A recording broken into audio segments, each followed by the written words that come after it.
Македонија ми е во срцето. Кога сака работи, кога? Не треба.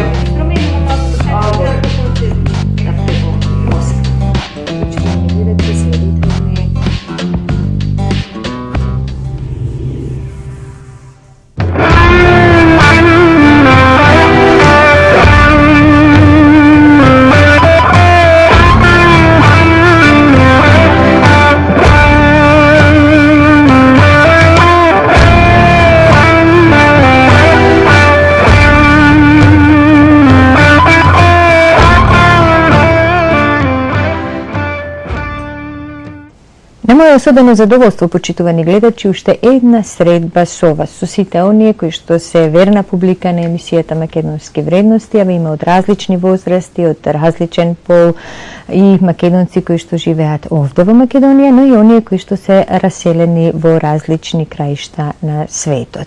Овие инсерти кои што претходно ги видовме даваат еден посебен печат, посебен одраз во македонската мода. Тоа се инсерти кои што прикажуваат модели од модната колекција на Елена Лука.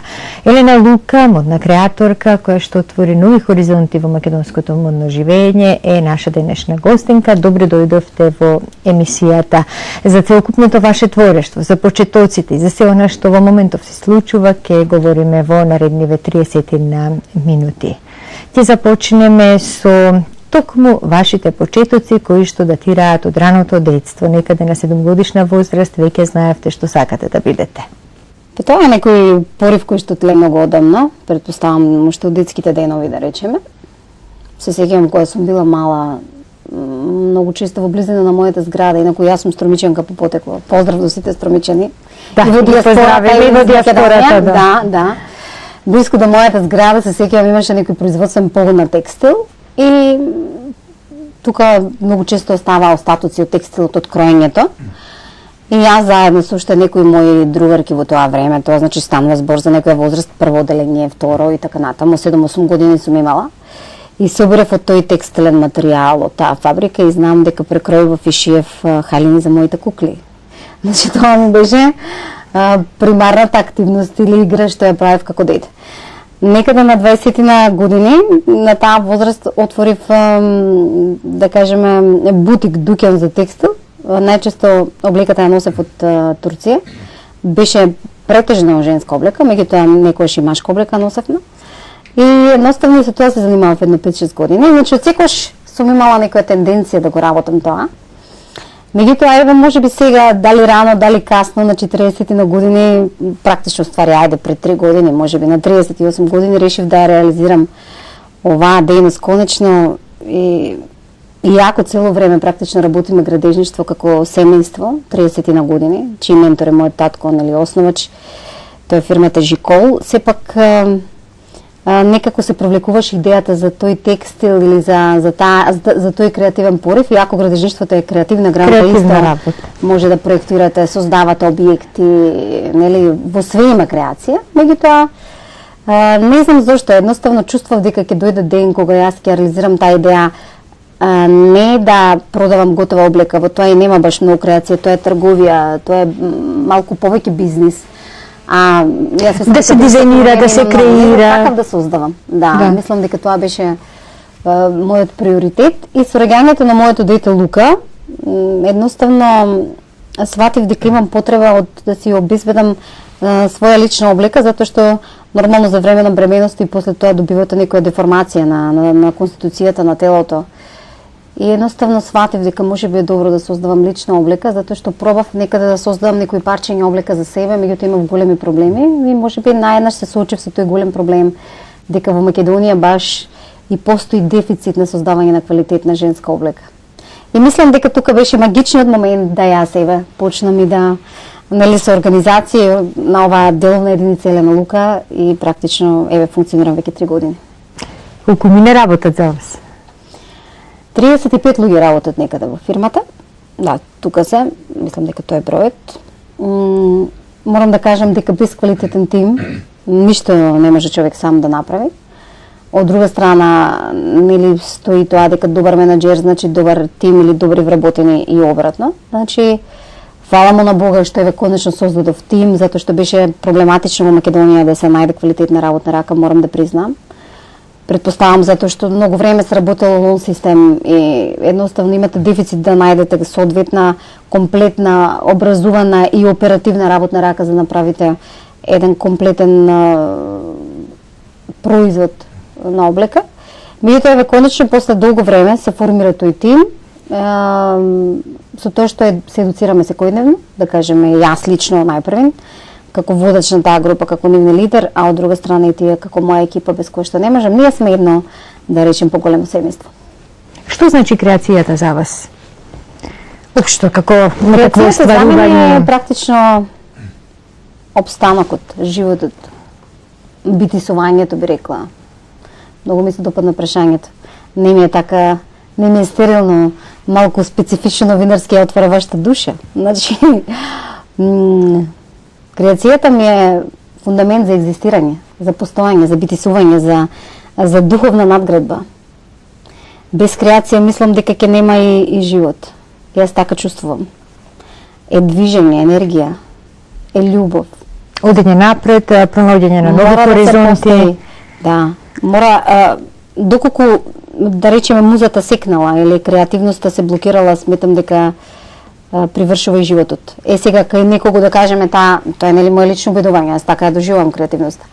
Кај некаде тоа повеќе изразено, кај некој е помалку изразено, меѓутоа секој од нас е креативен. За мене креацијата е вистина една голема работа, затоа што и луѓето се креација на некоја сила, на некоја над состојба, над свест. Ние барем во нашата, би рекла, во нашиот телесен облик, во оваа обвивка на земјата, барем да создаваме толку колку што се нашите можности. Така да, не знам, креацијата сум јас, постоењето, пријателите, љубовта, семејството, облеката која што ја правам како резултат на мојата внатрешна емоционална состојба. Едноставно, креацијата е се. Во поглед на тоа произлегуваат различни дела, различни колекции. Некои се наменети според годишните времења, некои пак може би според расположенијата, состојбите на луѓето, потоа приликите заради кои што се облекуваат. Така, значи Елена Лука е една мала работна единица, модна, рековме, каде што можете да произведете секаква облека. Инспирација, Делата се уникатни. креативност, да, за да направите некоја едиција на колекција или некоја едиција на облека, секојаш има. Че денеска мене вие сте ми посебно убава, јас го кажав тоа пред емисијата и може да ми бидете една посебна инспирација за да можам да создам еден тип на облека според тоа како јас вас ве доживувам. Или ова преубаво студио. Како и да е, значи сме создале повеќе колекции со различна инспирација. Во принцип инспирацијата е секогаш од околината или од како последната колекција што беше Fashion Force, сега што есен-зима 2011-2012, практично беше инспирирана од 40-тите години од жената во војната, кога имала дефицит, да кажеме, на мода, на облека и тогаш правила модификација од машките одела во женски, од машките кошули во женски. И сметав дека една таква жена треба да има нејзиниот дух треба да се пренесе во 21 век и да се најде во нашата колекција. Значи, во Елена Лука се создава навистина секаков тип на облека, точно е дека се оригинали во прашање. Ние работиме од венчаници, значи тоа е и свечен програм на облека, се до комерција или облека кој што можете да ја носите секојдневно, облека кој што воено се занимаваме со комплетен имидж на нашите клиенти, значи од како тие да изгледаат за време на работа, ако е бизнис код во прашање, тогаш во таков бизнис дрес и практично бизнис код, бизнис облека и создаваме за нив, до тоа како треба да изгледаат на некоја свеченост, до тоа како треба да изгледаат на коктейл. Значи, едноставно имаме една посебна комуникација со клиентите и пред се познаваме добро, стануваме пред се пријатели, за после да може и да се создаде една квалитетна облека. Затоа што да бидеш моден дизајнер, стилист, на некого пред се треба да си му добар пријател, да го познаваш неговиот ментал, психолошки добро да разменувате енергија, да си ги научите потребите и вашите афинитети, за да можете, нели, да понудите најздрав концепт, можеби да се тргне во една модна авантура понатаму. Одредени типови на луѓе носат одредена облека која што е одраз на нивната душа, на нивниот карактер, на нивните внатрешни пориви. Пред се облеката е одраз на некоја внатрешност. И точно ќе приметите луѓе кои што можеби Одредени категории, групи луѓе. Апсолутно. Иако да речеме многу од жените можеби робуваат на некои стереотипи или на некои предрасуди, една од основните активности со кои што јас се занимавам и тоа е да имаме кршење на некои табуа и да се ослободи малку женската енергија и да се влезе во некоја модна авантура без при тоа да правиме голема промена на личноста, затоа што тие жени до тој период додека сме се сретнале во студиото кај мене, значи живееле со некаква мода, се перцепирале некако во огледало, се восприемале самите себе си, имаат некој идентитет. Меѓутоа јас сум за тоа да малку можеби се направи известна промена за да ја видиме жената и во некое друго издање. Меѓутоа се согласувам, одредени категории на жени наликуваат една на друга, како што на тој принцип ги бираме и нашите најдобри Не само по облеката, туку и по гестовите. Да, реков, тоа е веќе благодарение на внатрешноста на нашиот афинитет, на нашиот ментален склоп, на нашите емоционални определби, зрелоста, на нашите бизнес реализации. Така да мислам дека тоа е одраз на една комплетна личност. Исто така различни култури ни нудат различни милија на креации во поглед на модата. Апсолутно разни фолклори. За среќа Македонија е една земја која што е богата со фолклор. И нашите баби и прабаби од секој сме имале традиција да создаваме добра облека, секојаш биле вешти во создавањето на естетски работи, било тоа да се и за дома нешта, било да е облека за себе од каени детали, од убави кошули, везови, додатоци, тантели и така натаму, така да македонската жена секојаш била креативна. Како делот? Тоа е едноставно еден генски код кој што е во мене. Значи можеби тоа е моторот кој што ме движи напред во креативноста. Нормално дека во себе има македонската жена. Значи ги имам тие гени на нашите предци. Нормално дека ми помага доста, меѓутоа јас сакам да направам спој на таа македонштина древна со античката, да речеме, силина со можеби урбаната жена од 21 век. Затоа што сепак облеката треба да биде во функција на жената и на времето, и на врските кои што ги има, значи мора да биде функционална, практична. Во едно добро да изгледа естетски, меѓутоа мора да биде и практично. Користите елементи од нашето народно. Апсолутно. Да речеме, јас многу често работам со прекрасни девојки кои што представуваат Македонија на разни мисови во светот. Значи избор за Мис Юниверзум, не знам, секакви на различни надпревари, каде што се излегува надвор од границите на државата и една од облеките е задолжително националниот костим на девојката. И во тоа наоѓам една посебна инспирација, ви рекла, и тогаш можете да ги погледнете тоалетите на Елена Лука кои што се изработени за таквите намени, или пак засега не сум направила специјална колекција која што ќе го носи фолклорот на Македонија, меѓутоа во сите некаде се проткајава македонската жена, би кажала. Не, добра идеја е тоа, поготово во современи услови. Апсолутно, ама во тие национални костими мислам дека добро работиме модификација во една современа тоалета со македонски фолклорни обележја. Едноставно имаш потреба да пренасочиш својата енергија во некој уметничко да се живее со уметност. Да, од и без тоа не може. И просторот во кој што работите ви изгледа поинаку од она како изгледаат нашите архитектонски решенија во нашите згради, куќи. Да, во секој случај, значи канцеларијата во Жиколовија, ја знаете, таму имаме еден стил минималистички, некош ќе ми бидете гостин, се надевам и таму во градежништвото. Значи таму имаме една сосема поинаква канцеларија каде што доминира минималистичкиот стил. Денеска е во мода минимализмот, значи тоа го гледате по објектите, по новите градби, малите форми, чисти, едноставни, чисти простори. Додека во Елена Лука, да кажеме, имаме еден рустичен момент, нели, кој ќе влезат луѓето, го чувствуваат. Наликува како на едно женско интересно, рустично и едноставно тука можете да видите да се отслика Елена како дете, девојче, значи тука се незините кукли. Се чувствувате величествено во тој простор? Меѓутоа мислам дека има некоја топлина затоа што практично јас сум таму по цели денови и нормално дека треба првен простор да одговара и за мене и за моите вработени и нормално тоа е почит кон клиентот, нели, кај ќе го примети во каков простор. И едноставно сметам дека треба да има таков амбиент за да може да имаме близината во комуникација. Не е тоа простор кај што треба да сте премногу деловни, па да имате одредена дистанца, нели, и да едноставно ладен простор. Сметам дека тука треба да разменуваме идеи, да сме креативни, да се отвараме, да сме искрени во комуникацијата, како и генерално што треба и во бизнисот, да биде, не значи дека бизнисот е лаган, меѓутоа мислам дека е на Лука Зрачи, се топлина се слагам како салон, како простор, како место. Дава една димензија на возвишеност, на убави чувства. Драго ми е ако е така, затоа што таа ми беше идејата, значи јас така се чувствувам убаво. Таму можам да творам, да создавам.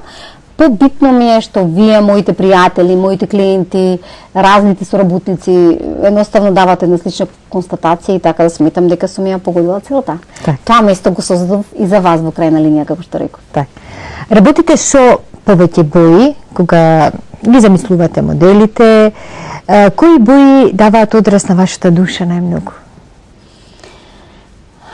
Јас сум така еден специфичен човек кој што да кажеме ја почитува палетата на бои комплетна, затоа што не можете ниту без една боја.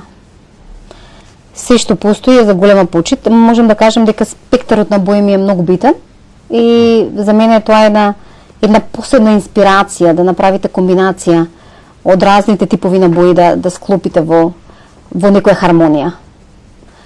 Секоја боја има свој јазик, секоја боја има своја емоција, секоја боја ви зборува. Само треба да сакате да искомуницирате со неја и е полна со идеи, полна со момент кој што ве тера да создадете нешто.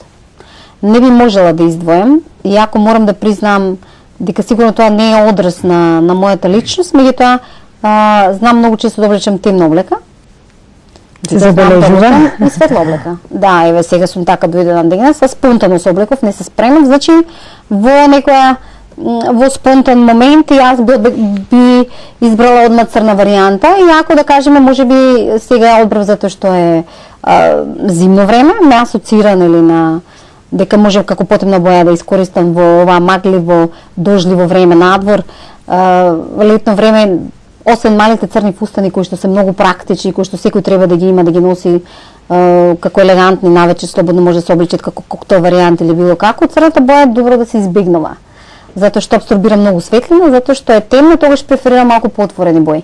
Меѓутоа, уште еднаш ќе кажем, имам сериозен проблем, значи да издвојам сега бои, да кажем, добро, Елена, мене ме одсликува таа и таа боја или ми дава посебна инспирација да творам. Едноставно, спектарот на бои ги почитувам, затоа што мислам дека сите си се потребни една на друга, како што практично е и со луѓето кои што сме овде, нели сите треба да си помагаме и да разменуваме енергијата. Работите со повеќе јавни личности? Имам соработка со цела естрада, со луѓе од политичкиот и јавниот живот, од културата. Еве сега спремам костимографија за војводката на Чардашот од оперетата сега што ќе сработи, ќе имаме премиера. Костимографија правам во тој контекст, значи тоа не е мала работа, нонстоп работите со уметници. Едноставно се чувствувам пресекне во тој смисол. Тоа е исто еден сегмент каде што можете да создадете облека за сцена, кој што треба да биде компатибилна на перформансот, на изведбата, на песната, на настанот, на тоа што ќе треба да се случува. И тогаш веќе можете повеќе да си поиграте со креацијата. Значи сепак тоа не е некогаш се враќа во времето, зависно од текстот, од сценариото. Апсолутно. И тие се такви величествени моменти кога можете да творите слободно. Одбично уметниците, без обзир дали е страда што и да е, се послободни и се отворени за соработка. Значи немаат предрасуди, од друга страна мене ми е драго што ми веруваат на сугестиите. И едноставно сме правеле чуда од облека. Сте соработували со повеќе реномирани естрадни уметници од Србија, од Хрватска и од други балкански простори. Да, точно е тоа. На моја особена чест би рекла, меѓутоа не правам некоја голема разлика од македонските наши естрадни звезди до оние во околината, да речеме, во соседните држави. Напротив, имав неколку понуди од луѓе од естрадата од Србија и од Хрватска, точно. Работев за концертот на Јелена Карлеуша, што се случи во Арена. Изработивме многу интересни костими за нејзиниот настап. Сме работеле скоро со цела нивна естрада, би кажала. Доста активна комуникација имаме еве со Анабела. Јас не можам да се сетам на имињата на сите. Радмила Манойловиќ, Лепа Лукиќ, Мајката на Елена Карлеуш исто со дивна, кога ја работеа песната и со Буки 13, го работевме видеоспотот. Има уште една девојка, Мија, за неја изработевме видеоспот исто од Србија. Не знам, едноставно премногу имења, со Шола од Хрватска. Не би можела да се сетам. Ги работевме костимите за Геко Таневски за Евровизија. И тоа беше интересно тогаш исто. Еве, наш естраден уметник, да кажеме. Меѓутоа, со македонската естрада со сите работиме, да? Ама од страна, вистина, има доста. Мислам дека од Србија уште многу уметници, кои што сега во моментов, јас многу ми е жал, не можам да се сетам. Работевме на видеоспот многу интересен. Поред, ајде ќе го избегнам тој момент, така да навистина и секојдневно имаме понуди да соработуваме со луѓе од надвор, би кажала, и сме поканети на многу фешен викови, сме поканети на различни настани и по амбасади и секаде. Едноставно сметам само дека треба да се направи на добра организација и да најдем простор кога тоа ќе го реализираме. Мене ми е особена чест и задоволство што не само македонците, него и околината ја следи работата на Елена Лука. Благодарение на медиумите, благодарение еве на овие прекрасни интервјуа, затоа ги поздравам сите во диаспората. Да ги поздравиме, тоа ми беше следниот. Да, мене ми е многу драго што нима секаде, ми е драго што секаде македонците творат, креираат, создаваат, дека сме една успешна нација. И благодарение на вакви прекрасни емисии, Елена, како што еве вие ги создавате, едноставно се информираме едни за други и се запознаваме. И може да ви се јават нашинците со собствени идеи, можеби со собствени креации кои што ќе ви бидат идеја, воделка за да создадете уште нешто ново, потрадиционално. Нашите македонци кои што се на одмор во Македонија многу често доаѓаат во Елена Лука. Значи јас имам комуникација со македонци кои што се во странство, кои што работат таму. Мене ми е многу драго во секој случај да сме здрави живи сите, да Идеја плюс да ви дадат. И да ни дадат Идеја плюс, секако. Во моментов на кои креации работите? Во моментот се работи, освен тековните работи што се во смисла нарачки и така натаму, веќе имаме и комуникација за матурите кај девојките. Нормално дека свеченостите од типот на венчаници, на таков тип на облека во континуитет се движат. Се работи и на новата колекција, веќе сме при крај на пролет-лето, која што набрзо ќе биде и презентирана, претпоставам тоа ќе биде или во март при крајот. Мислам дека ќе се случи на Фешен викендот, сега сме во некои преговори со организаторот. Така да активно работи Елена Лука како и секогаш и се надам дека така и ќе остане. Ви благодарам за денешното гостување. Ви благодарам на поканата, уште еднаш огромна чест ми беше што сум посебно во оваа емисија гостин затоа што не гледаат македонците широм светот. Голем поздрав. А вие почитувани гледачи, следете не и утре вечер во репризното издание во 20:10 по македонско време. Се најубаво.